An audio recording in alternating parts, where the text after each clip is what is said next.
अस्सलामुअलैकुम दोस्तों, एक बार फिर से आपका खैर मकदम है हमारे यूट्यूब चैनल AIM हक की आवाज़ में। दोस्तों, जेडीएस के एक नेता जो बीजेपी के समर्थन में इस बार चुनाव लड़ रहे हैं लोकसभा का, उनकी एक पूरी की पूरी पेन ड्राइव वायरल हुई है। पेन ड्राइव में लगभग 3000 के करीब वीडियो हैं जो महिलाओं के साथ, लड़कियों के साथ, काम करने वाली मेड के साथ हर एक घिनौने काम की वीडियो बना रखी है। इतना घिनौना काम उन्होंने किया है, लेकिन इस काम में उनकी जो मदद की जा रही है वो कर रही है गोदी मीडिया। किस तरह मदद कर रही है कि उनकी बिल्कुल भी कहीं से कहीं चर्चा नहीं है। उनकी इस ये जो केस खुला है, ये केस खुला है जब ये बात बाहर निकल कर आई सोशल मीडिया पर ये वायरल हुई, और सोशल मीडिया से जब लोगों को पता लगा कि बीजेपी के समर्थन पार्टी के एक नेता ने इतनी घिनौनी हरकत करी है कि लगभग 3000 वीडियो हैं जिसमें अलग अलग महिलाओं के साथ, लड़कियों का इतना गंदा उन्होंने काम किया है, और इस काम का समर्थन कर रही है बीजेपी। क्योंकि बीजेपी इस पर बिल्कुल नहीं बोल रही, उनकी पार्टी के नेता नहीं बोल रहे, मीडिया नहीं बोल रही, बिल्कुल चुप नजर आ रही है। तो जो बंदा चुप नजर आ रहा है वो उनकी मदद कर रहा है। तो इस मामले पर अकबरुद्दीन ओवैसी की एक वीडियो वायरल हुई जिसमें अकबरुद्दीन ओवैसी आवाज़ उठाते नजर आए, और अकबर ओवैसी के इस वीडियो को आप ज़्यादा से ज़्यादा शेयर करें और ज़्यादा से ज़्यादा इसको वायरल करें, ताकि हर एक इंसान को पता लग सके कि ओवैसी साहब हर एक तबके की आवाज़ है। वीडियो देखें अकबर ओवैसी क्या बोले। मेरे भाई, मेरे हिंदू भाई बैठे हैं यहां पे। नरेंद्र मोदी ये नहीं बोले थे मां गंगा ने मुझे बुलाया है, गंगा को साफ करूंगा। क्या गंगा साफ हो गई? क्या गंगा साफ हुई?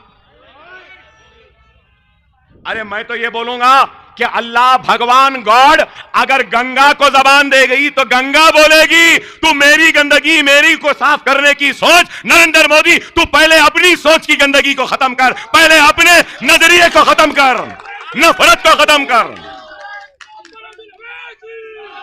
गंगा भी बोलेगी। गंगा साफ नहीं हुई, कुछ नहीं हुई, लेकिन बातें सिर्फ ये। अरे आप बताओ, जब चावल की कीमत बढ़ ली ना, दाल बढ़ ली ना, तरकारी बढ़ ली ना, चावल कौन पैदा करता? दाल कौन पैदा करता? तरकारी कौन पैदा करता? तो सवाल यह है, फिर किसान एहतजाज क्यों कर रहा है, किसान खुदकशी क्यों कर रहा है?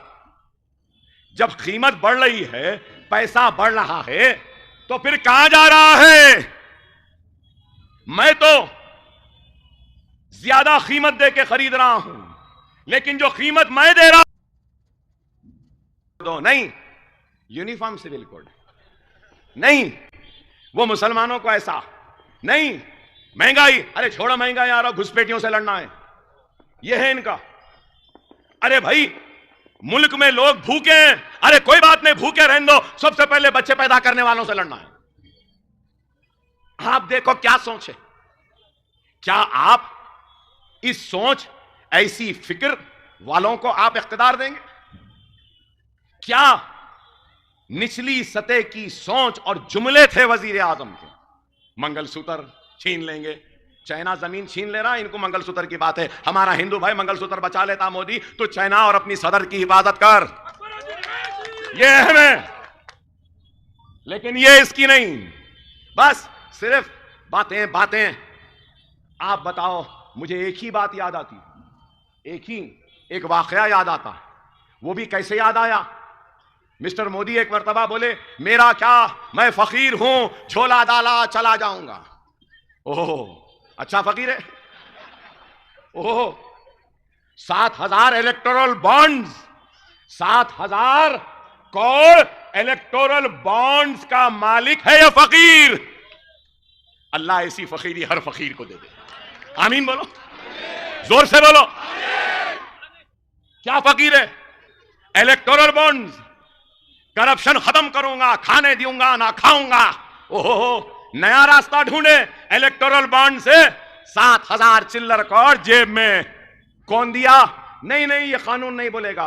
अरे सुप्रीम कोर्ट बोला डीएसओ वाले का भी नाम दो और कितना दिया वो भी दियो। उसके बाद ही तो पता चला, सुप्रीम कोर्ट नहीं आती बीच में तो पता नहीं चलता।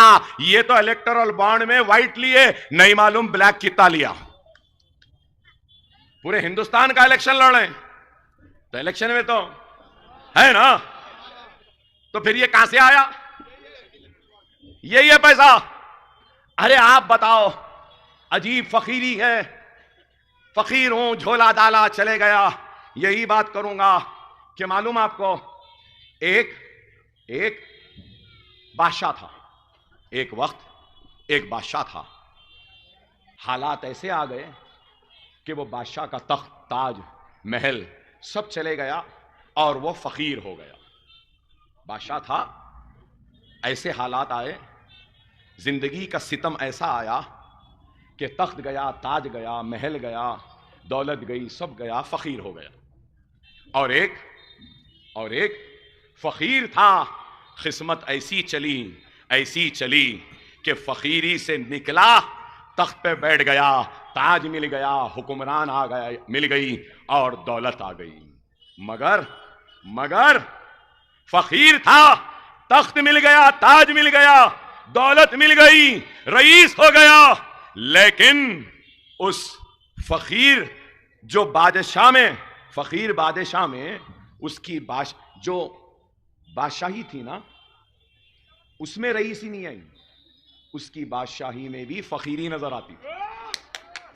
मतलब एक फकीर बादशाह हो गया तो रईस जैसा दिखना, रईस जैसा बोलना, हुक्मरान जैसा चलना नहीं, रईस हो गया लेकिन उसकी बादशाहत में भी फकीरी नजर आ रही थी। लेकिन एक फकीर जिसकी बादशाहत चले गई, उसकी फकीरी में भी बादशाहत झलकती थी। तो मैं वो फकीर हूं, मैं वो फकीर हूं जिसको तू घुसपैठी कहता है। मेरा इख्तिदार नहीं, मेरा तख्त नहीं, मेरा ताज नहीं, लेकिन अल्हम्दुलिल्लाह मेरी फकीरी में भी बादशाहत झलकती है। अफसोस कि तेरी बादशाहत में फकीरी झलकती है।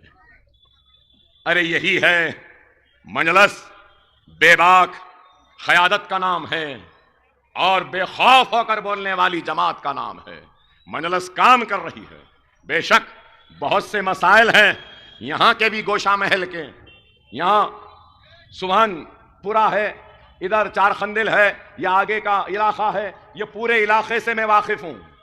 अल्हम्दुलिल्लाह ये आबादियां, ये बस्तियां यूसुफ बाबा, शरीफ बाबा रहमतुल्लाह अलैह की निगरानी में बसे हैं और यहां उनकी निगरानी में ये आबादियां महफूज हैं। इंशाअल्लाह यहां के मसाइल पानी के हो, बर्फी के हो, बिजली के हो, रहमत बेग साहब देख रहे हैं, मजलिस भी देख रही, हम भी देख रहे हैं।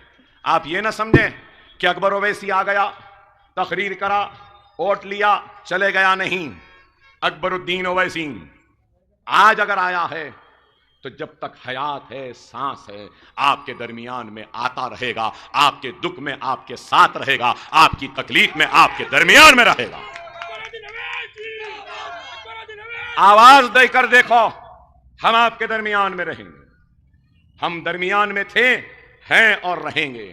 मसाइल हल होते रहे हैं, आगे भी होते रहेंगे, लेकिन यह वक्त इन मसाइल को देखना नहीं है, यह वक्त अपनी शिनाख्त को बचाने का है, यह वक्त अपने तशख्खुस को बचाने का है, यह वक्त अपने ईमान को बचाना है और हमको अपनी ईमान की हरारत के जरिए बीजेपी और नरेंद्र मोदी के गर्मी को खत्म करना है।